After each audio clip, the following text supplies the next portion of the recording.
Our attention now to the ongoing border crisis. President Joe Biden and Vice President Kamala Harris publicly have placed very little emphasis on the situation at our southern border, despite a record surge of migrants every single day.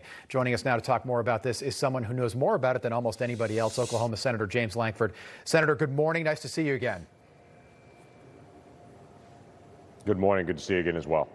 Senator, the Biden administration, they seem to want to try anything except revert back to those Trump-era policies, those policies of way back when, like 80 days ago, that were working. Now we've got a totally self-inflicted humanitarian crisis. People are dying. This is the likes of which we probably haven't seen in more than a generation. At what point do you think the damage is already done?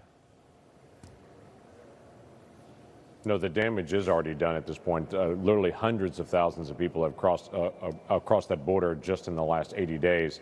Continues to accelerate. There was a record month was in March. We continue to be able to see the acceleration now.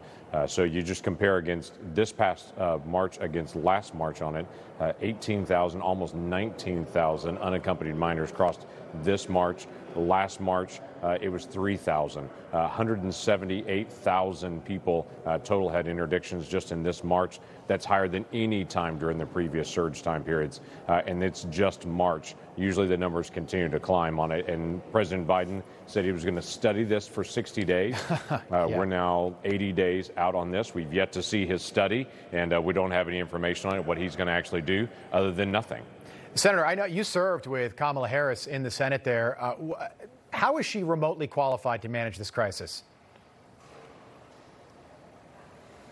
I have to tell you, it's very disappointing when they actually selected Kamala Harris to be the one to be able to do border immigration. I was in multiple hearings with her. We both serve on Homeland Security Committee together, so I saw her interacting on the issues of Homeland Security. She was the one that was outspoken, saying they're putting babies in cages during 2019, when there were far fewer people that were actually being detained in 2019 than there are now. So she seemed to be attacking law enforcement at that time, rather than actually trying to be able to solve the problem. And when we got to the Portland riots last year in the hearings, when there were individuals attacking the Portland courthouse, the federal courthouse, right, she was again attacking law enforcement and saying, have you tested all this stuff on different individuals? So it's disappointing to be able to see that she's the one in charge at this point on it. She needs to get down to the border. Mayorkas, who leads DHS, did go down to the border in that area, but refused to actually go to some of those check-in locations and to be able to see it.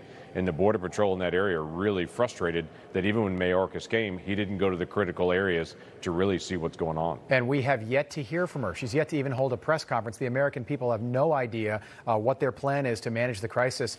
When it comes to the wall construction, it seems like they might be thinking about patching some of those holes. There are around 20 holes in Texas alone. Do you think that will happen? Is that something? Is that at least somewhere where we can compromise?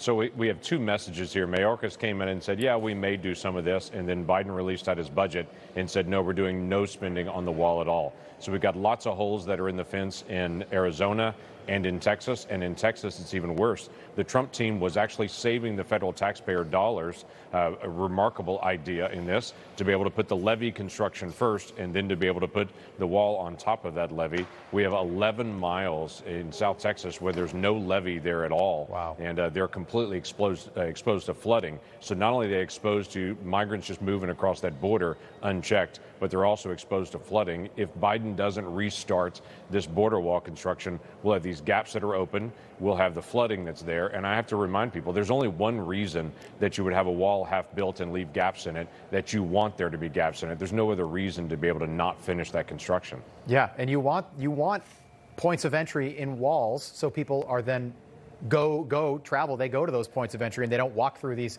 massive gaps in the wall. Senator James Lankford, that's all the time we have. Thank you so much for being with us. We appreciate it.